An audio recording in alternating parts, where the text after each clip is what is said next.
When does learning begin? Learning begins with hearing, and Tomatis's research showed that the bones of the ear are the first to form in utero, and that the unborn infant begins to hear its mother's voice from 4.5 months. This early attunement to language lays the foundation for all our learning and relationships in later life. This is why sound therapy plays a great role in our recovery from different conditions, because we were actually created through listening to those vibrations. Well, it's made my job a lot easier with the work I do with special needs children. I feel that I can maintain my patience with them. Mum says I normally sleep like this, then now she says I sleep like this. I wait till she's asleep at night, and then I use the little earplugs and we put them into her ears. I think at the beginning she had a vast learning problem, and I think with sound therapy it's sort of taken away a lot of those learning difficulties, and we're now narrowing it down.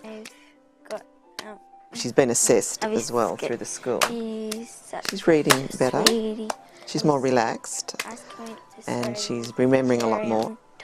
So when she's wearing it sound therapy when she's sleeping, it's doing the job it's meant to be doing.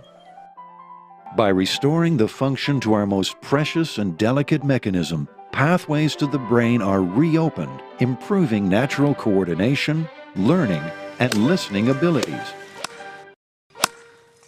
Graham was severely asthmatic through his childhood. There were many days off and on when he wasn't hearing properly.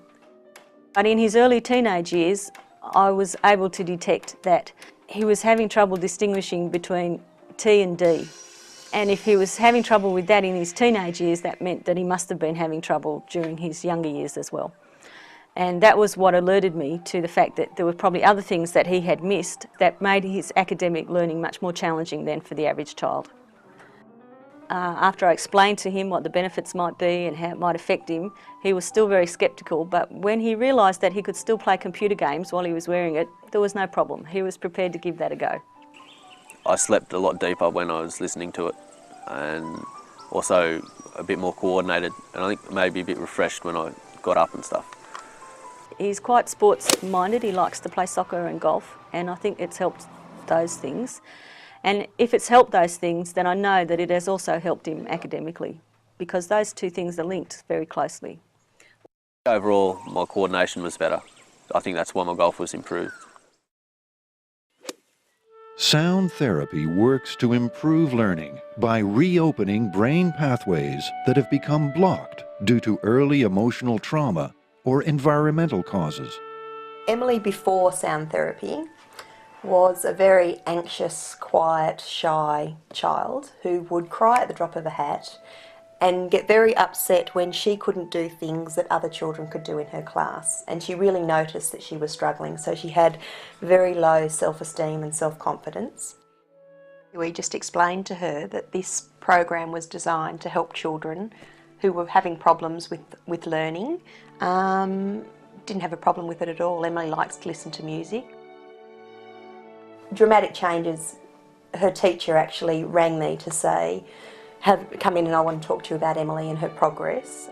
She said that she just noticed a huge change in her classroom behaviour. She was actually putting her hand up and wanting to answer questions, whereas before she wouldn't. And she was retaining information, which was most important, and she felt good about herself. So for us, that was worth all the money in China, really. My spelling is the easiest now that I've listened to the tapes on it all the time. It was sort of like a whole cleansing program was happening to her. I don't have headaches anymore.